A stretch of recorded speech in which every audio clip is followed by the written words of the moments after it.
if we keep the pure moral conduct, then we will not have any regret in this life. And because we don't have any regret, then we will feel happy, we will feel joy,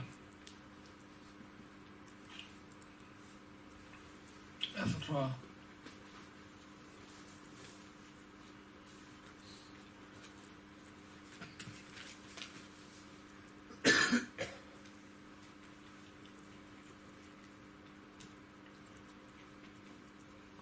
And by keeping pure moral conduct, then it means we are behaving in a good way, or we are following the Bodhisattva's way of life.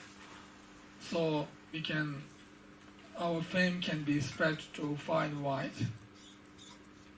Although we don't have the intention to spread our own fame far and wide, but naturally it spreads to others' directions, or far and wide, etc. And one becomes worthy of receiving offerings and venerations from gods and other fellow human beings.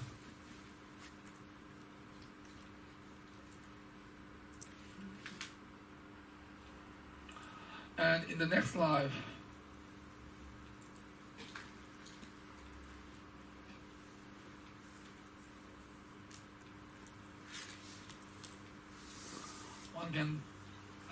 one can be born again as a human being, or one can gain the precious human life again as a result of keeping the pure moral conduct, etc.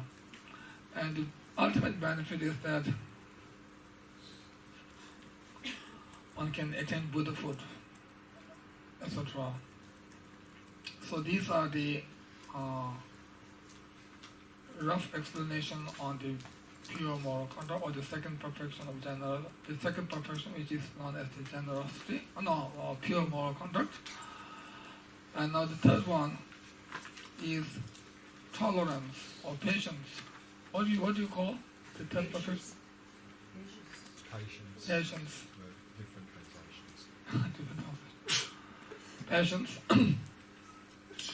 So patience also has three main subjects. First one is the definition of the patience.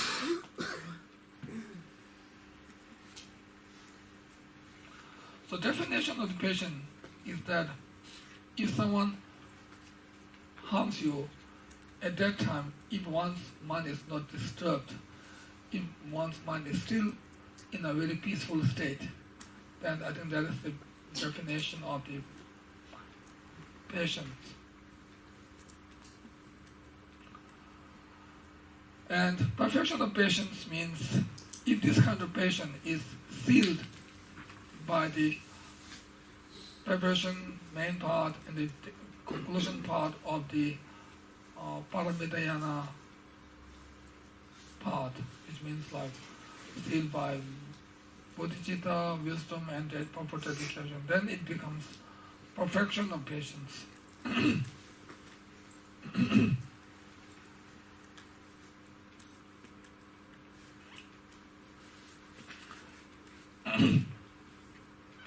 And opposite of patience is anger. If someone harms you, then one's mind becomes very disturbed, one's mind becomes very, agitated, or one really get very angry.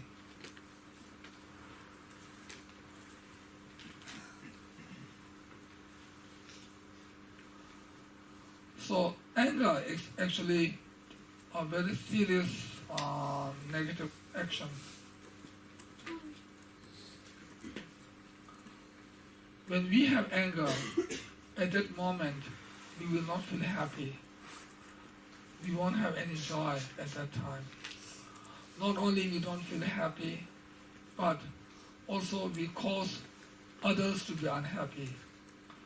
We destroy the happiness of oneself and also we destroy the happiness of others by our own anger.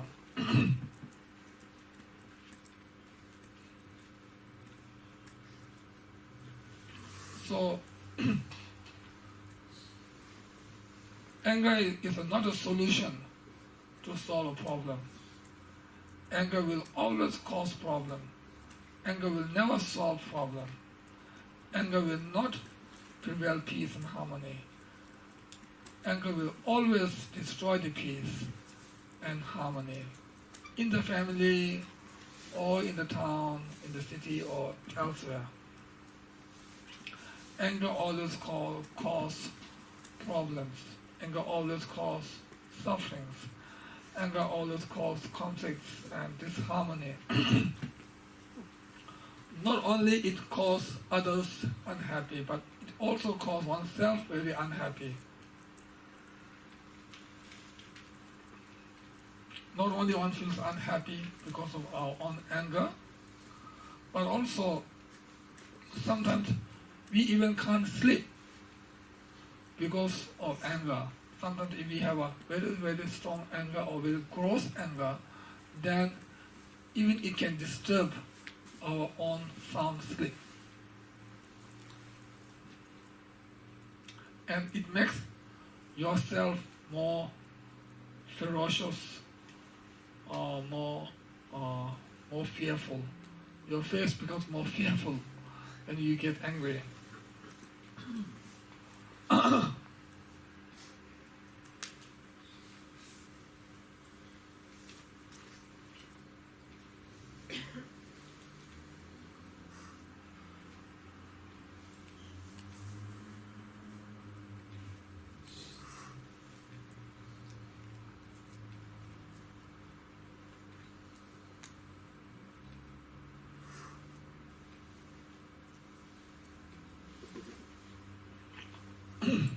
So here it says, if like a boss, if he gives salary and rewards or other things to his own assistants, but if the boss is very short-tempered, if the boss is not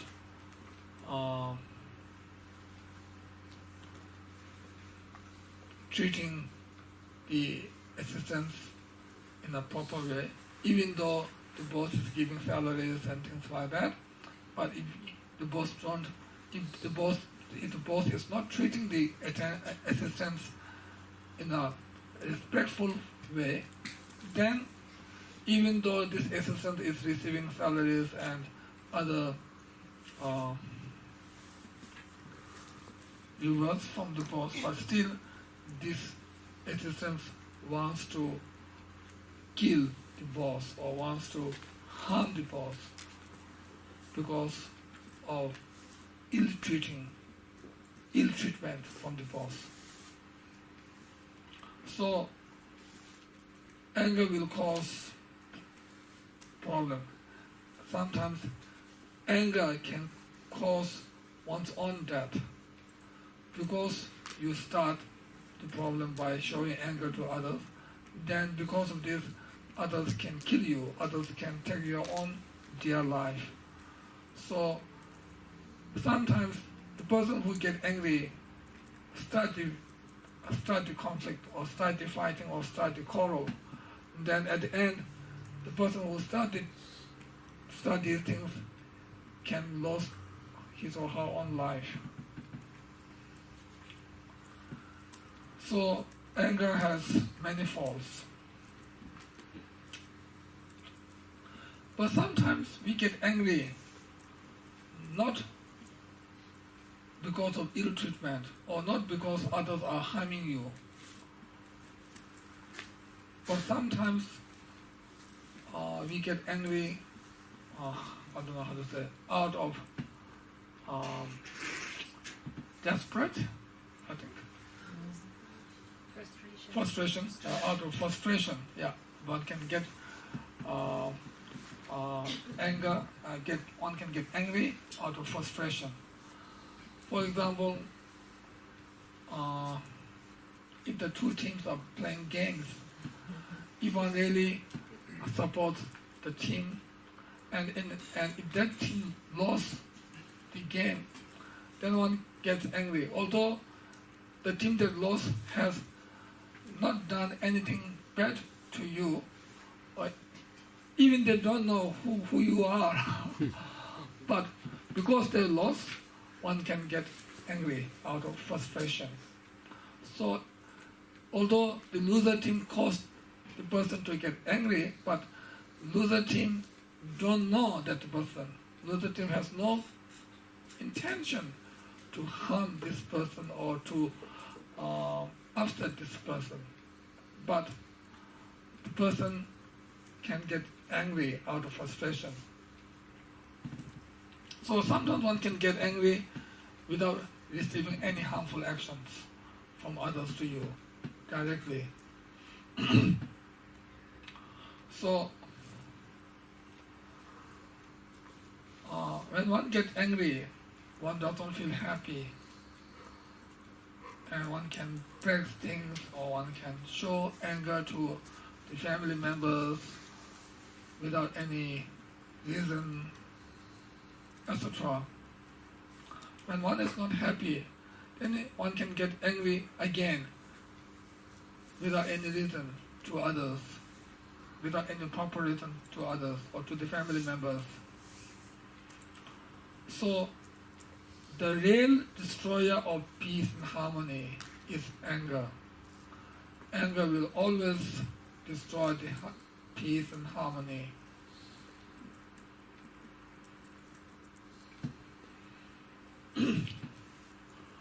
So if we really need happiness, then we must practice tolerance or patience.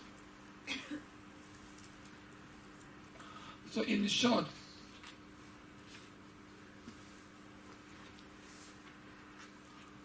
one will never gain any happiness through having, or because of, one will never get happiness through anger.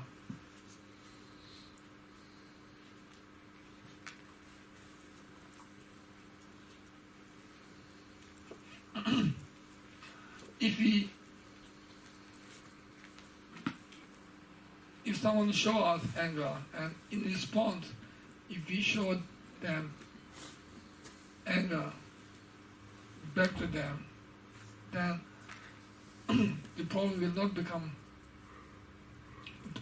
not solve. The problem will become bigger and bigger. The issue will become bigger and bigger. It will create more and more problems.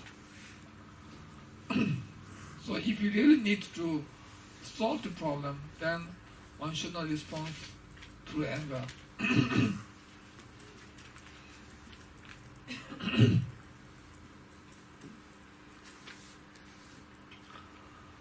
One might think by showing anger to others, one can win, one can gain happiness, or one can win from others. But in reality, one will never win through anger. One will never gain happiness through anger. It can only create more and more sufferings and problems to oneself and others.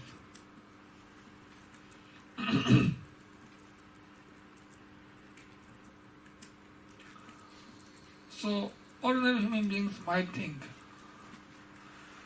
out of anger, if they use harsh words to others, then they can win. But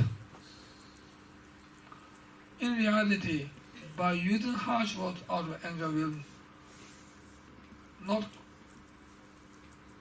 help you to win. The real win can come by practicing the patience or the tolerance.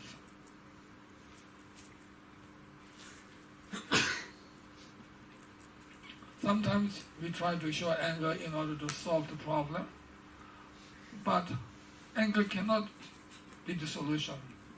Anger will never be the solution to solve the problem. Buddha himself said, anger is the cause of suffering. Anger will always be the cause of suffering, all the time. And not only Buddha said, but through our own experience, we can know that anger will not create happiness. Anger will not create peace and harmony. Anger will always cause problems and sufferings.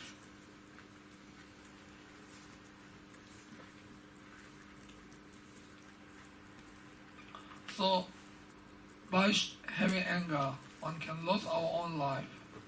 By having anger, one destroys the happiness of oneself and others,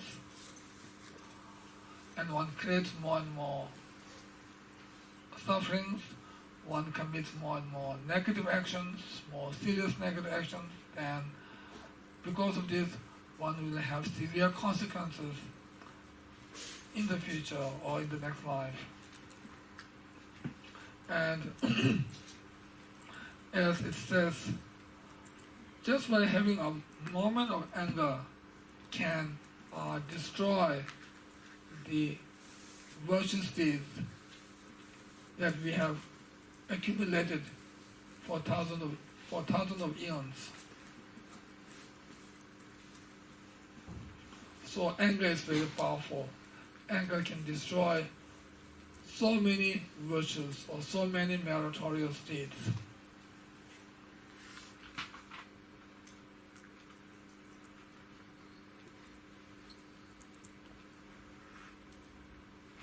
So whatever virtues that we do or whatever Dharma practice that we do, we should always see these practice or virtuous actions by bodhicitta in the beginning and also by proper dedication at the end, and also in the middle we should seal these actions with a special wisdom.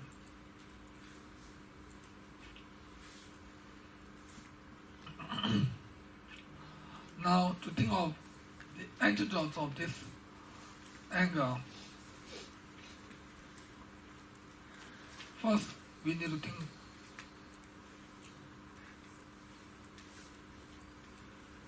the antidote of the cause of anger,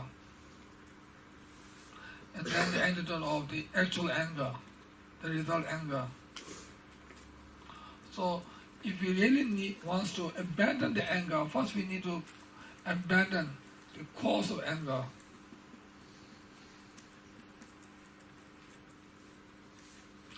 And what is the cause of anger? The cause of anger is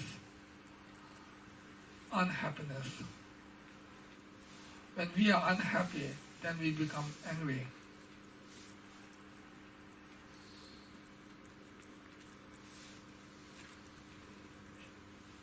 So, when we become unhappy, then at that time itself, we try to pacify this unhappiness. Otherwise, it can lead us to have anger.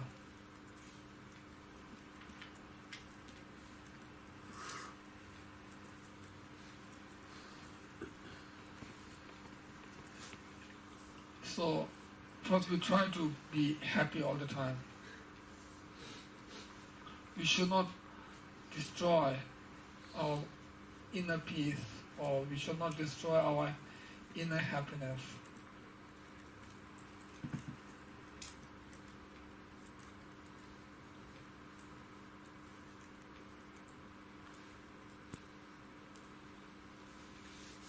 Unhappiness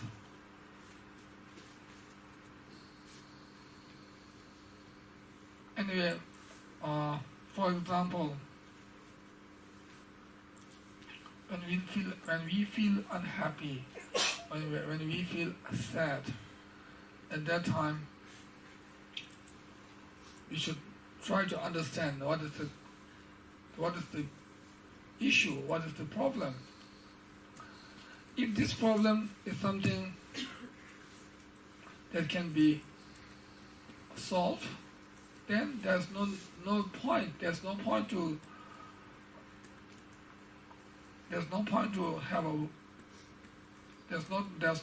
have unhappy mind because this problem can be solved. Then there's no point to have unhappy mind. And if this issue is something that we cannot solve, then there's no point to be unhappy because whether you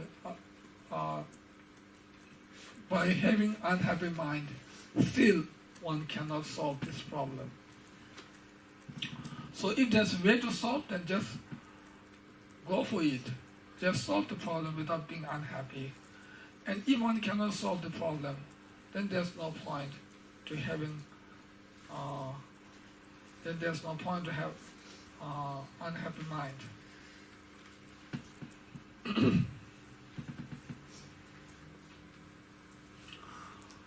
For example, if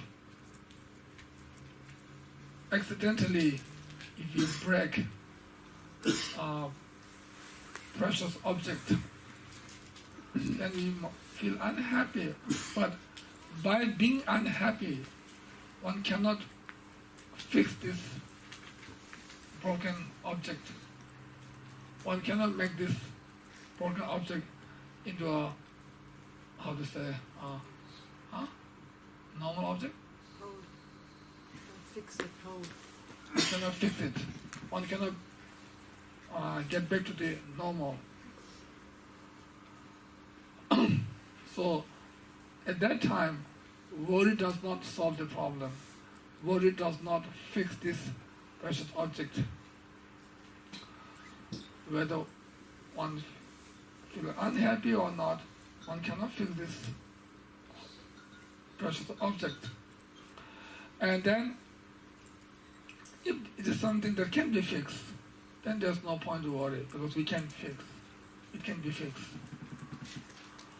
So with such thinking, we should not disturb our happy mind. We should not disturb our peaceful mind. So,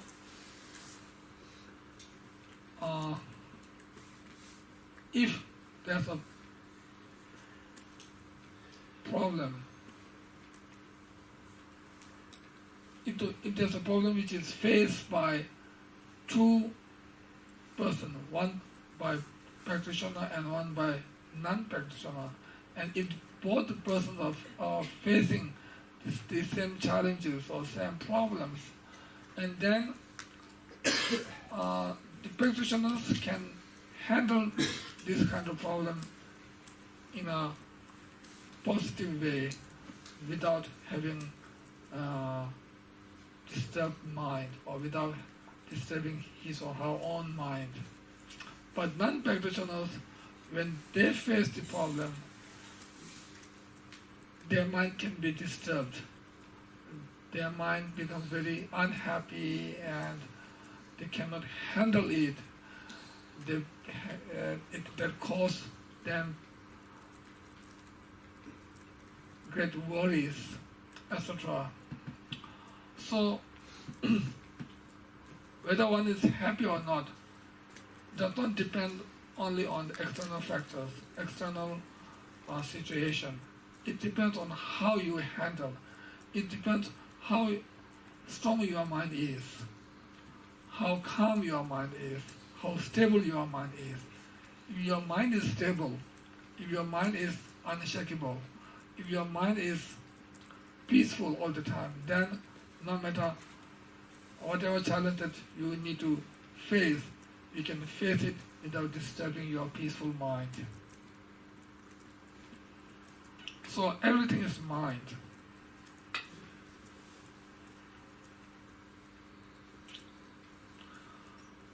So anger can cause more problems. Anger cannot handle the problem. Anger cannot solve the problem. Anger cannot face any challenges. When anger faces challenges, then anger makes more problems. Instead of solving the problem, it makes more problems. So first we need to abandon the cause of anger, which is unhappiness. We need to control it. We need to specify the unhappiness.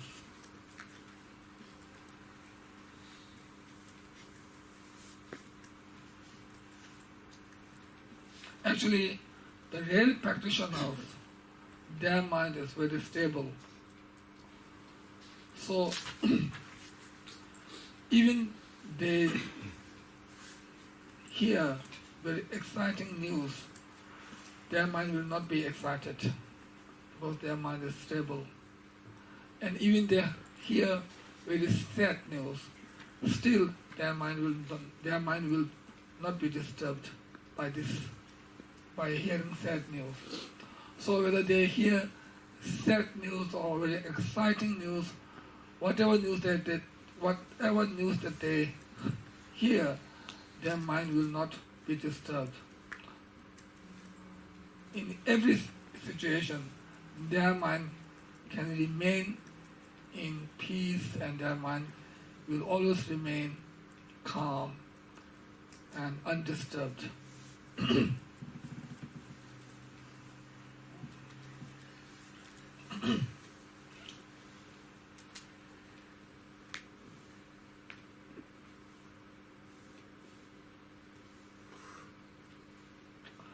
And second antidote is the antidote to the actual anger, which is the result of unhappiness.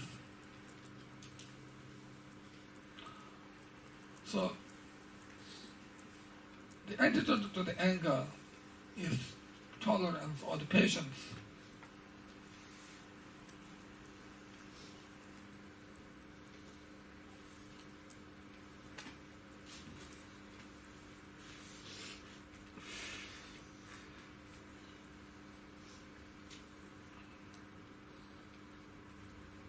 So when we experience suffering, then we should think more on this suffering and think that this is the object of joy.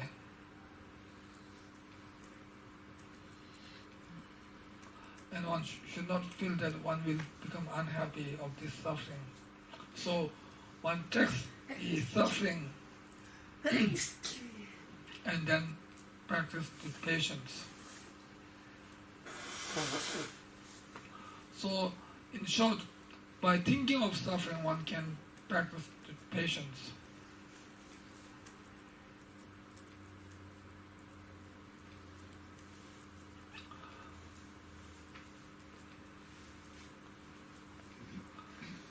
And then, second kind of patience is by thinking on the reality of the suffering. The reality of the suffering in relative truth and in the ultimate truth. By thinking in this way, one will really practice the patience. And then, third kind of patience is when we experience suffering from others, then we think on others who has done these harmful actions. So when we receive harmful actions from others, we should not think these persons are the one that does the harmful actions. Instead, we should practice patience on them, or practice patience towards them.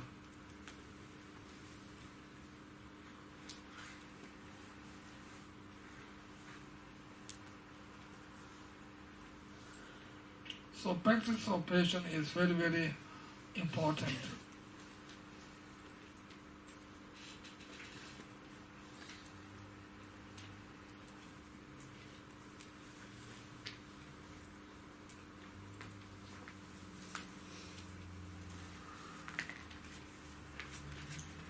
So first kind of patience, generally speaking, sentient beings experience many kinds of sufferings due to their own karma,